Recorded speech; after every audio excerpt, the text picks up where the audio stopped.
Today we're tackling a question that a lot of you guys ask, and that is, can you wash your vehicle in direct sunlight? So today we're going to show you how to properly do it, as well as some helpful tips and tricks. Let's jump right in. This is how you get those water spots. It is safe to use our chemicals in direct sunlight, just have to keep a few things in mind. Fun, fun, fun in the sun. With any detail or car wash, you always want to start with the dirtiest area, and that's always going to be the wheels, just because of all of the road debris and filth, brake dust that accumulates on the surface. And you don't want to drag this to areas that you've already cleaned. Even though this vehicle is routinely washed and detailed, there's still brake dust and water spots on the wheels that we're going to remove using our sticky citrus wheel gel. We'll start by rinsing it down, give the sticky citrus a moment to dwell, then I'll show you some brushes and how to safely remove any kind of brake dust.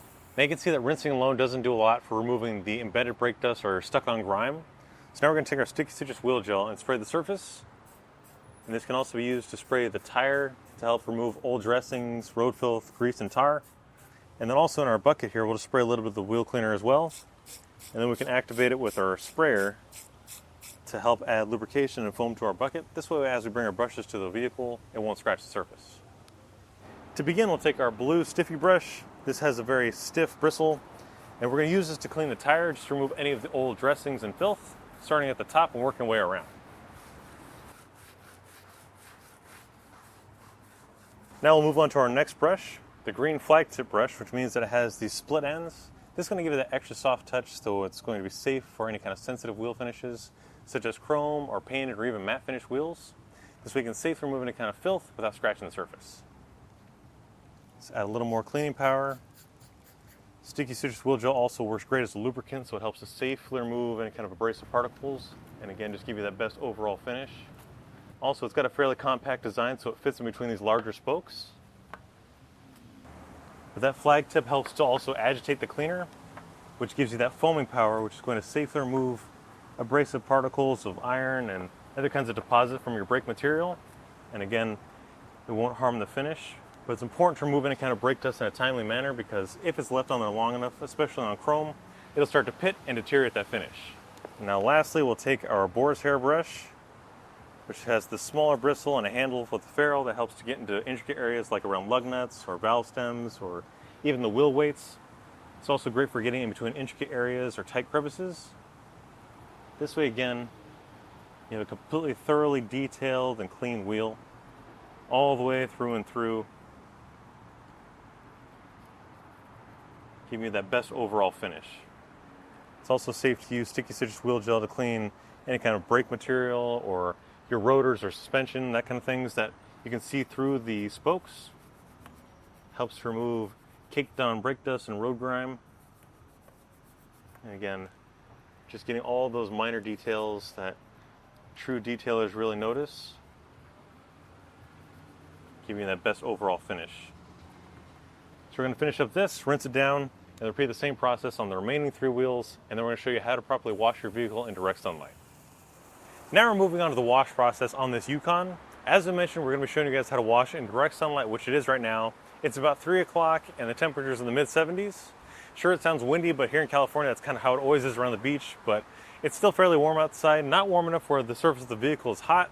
We're going to show you that it's safe to wash your vehicle in direct sunlight, because a lot of you guys have been asking us, due to the fact that because you live in an apartment or just don't have a shaded area that you can wash your vehicle in, it is safe to use our chemicals in direct sunlight, just have to keep a few things in mind. So we're going to show you the same 2-bucket method real quick using our Honeydew Snow Foam. In front of us we have 2 of our heavy-duty ultra clear buckets that we've already filled up with clean water. But we're still going to place a dirt trap in each bucket, and if you're new to the channel or unaware of what these dirt traps are, they actually help to filter out any of the abrasive particles that you're pulling off the vehicle, and it traps it underneath these cones, which means it's going to keep it out of the fresh water, and thus reduces bringing it back to the vehicle, which is going to help prevent scratches and swirls. So just place them in at an angle that helps to prevent any kind of air getting trapped underneath it, and then push it all the way to the bottom. And you can use any color you like. We just used a red and a blue just to kind of help coordinate our wash bucket from our rinse bucket. Now we'll just take a little bit of our Honeydew Snow Foam. A couple ounces is all you need for your wash bucket. Then you can add the same dilution to your foam cannon or foam blaster. Just a couple ounces. Now we're going to move on to rinsing the vehicle down. And this is the crucial part for those of you guys who are working outside in direct sunlight, or if you're working with hard water. It's important that you move kind of quickly or expedite your process, because you don't want that water to sit there too long because it starts to dry. So it's important that you rinse it down and then immediately move on to the foaming process as well as the scrubbing process, and then rinse it off for a final pass.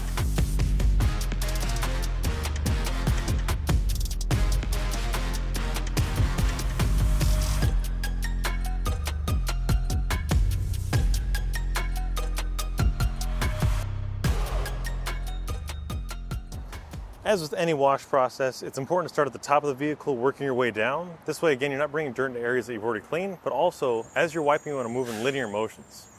By linear, we mean just working in straight lines. And as you wipe, you're going to roll that microfiber or roll your wash mitt. This is going to help prevent a hard edge from creating on your surface. This way it doesn't scratch the paintwork. And periodically, you're going to collect a lot of dirt and debris into your wash mitt, so that's why we have two buckets, one for your rinsing, one for your foaming. So we'll come back to our second bucket. You just push the mitt all the way against that dirt trap, bring it outside of the bucket and wring out all the spent water and debris, and then grab some fresh foam from our foam bucket, and then continue the wash process. Now, it might be hard to pick up on camera, but as you're washing, especially on a sunny day, the soap and water mixture is still going to start drying on the surface, which again is why it's so important to move quickly. There's a little bit of runs in here, but it's okay because we're still going to pick it up using our wash mitt. But if you're working on a really hot surface or if you're in hot weather, you might have to work panel by panel or one side versus the other. This way that soap doesn't dry onto the surface. This is a prime example of what we were just talking about, how the soap and water will start to sit on the surface and then it starts drying. This is how you get those water spots. But since our mitt is still wet and since it's fairly recent, we can just come back and start wiping it away. And then right after this, we're just going to rinse it off. Now, our final product is Afterwash. Now, this is a drying aid that helps to remove any kind of water spots from the surface, and this is especially great for those of you guys who deal with hard water. Simply spray directly onto the surface, and this helps to release the tension between the water droplets as well as help lubricate the surface for any kind of scratches. But again, this is helping break that surface tension and make it so the water can't stick. As you can see, it runs down the surface.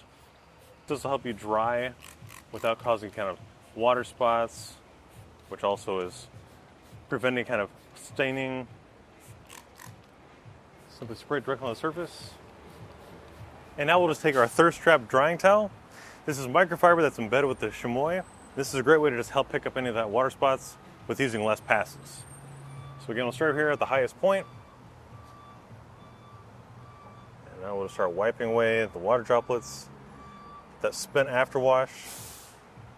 It's a little noisy outside the detail garage today, but that's because we have our live as well as just a lot going on. So bear with us with the noise, but you can see that we're safely removing any kind of dirt and debris from the outside of this vehicle while working in direct sunlight. And this, again, is a common problem that a lot of you guys have to deal with. And we hear you. So this is a great way to show you the right way and the best technique to wash your car no matter what the weather's like. Now, if you're wondering why we use honeydew snow foam, it's because it doesn't contain any kind of waxes or sealants or any kind of additives. It's just a great way to lay down a thick blanket of suds, which help to coat the vehicle, emulsify any kind of abrasive particles for that scratch-free wash.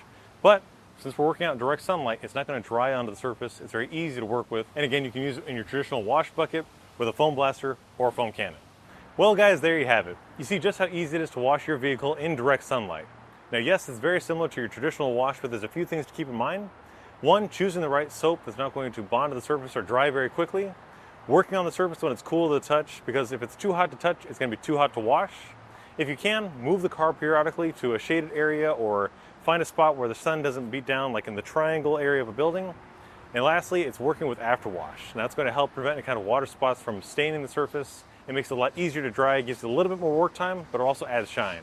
So guys, if you liked today's video, be sure to give it a thumbs up. If you learned something new or if there's something else you guys want to talk about, drop it in the comments down below. If you want to check out any of these products, head over to our website, chemicalguys.com, or your local detail garage, and we'll see you guys next time.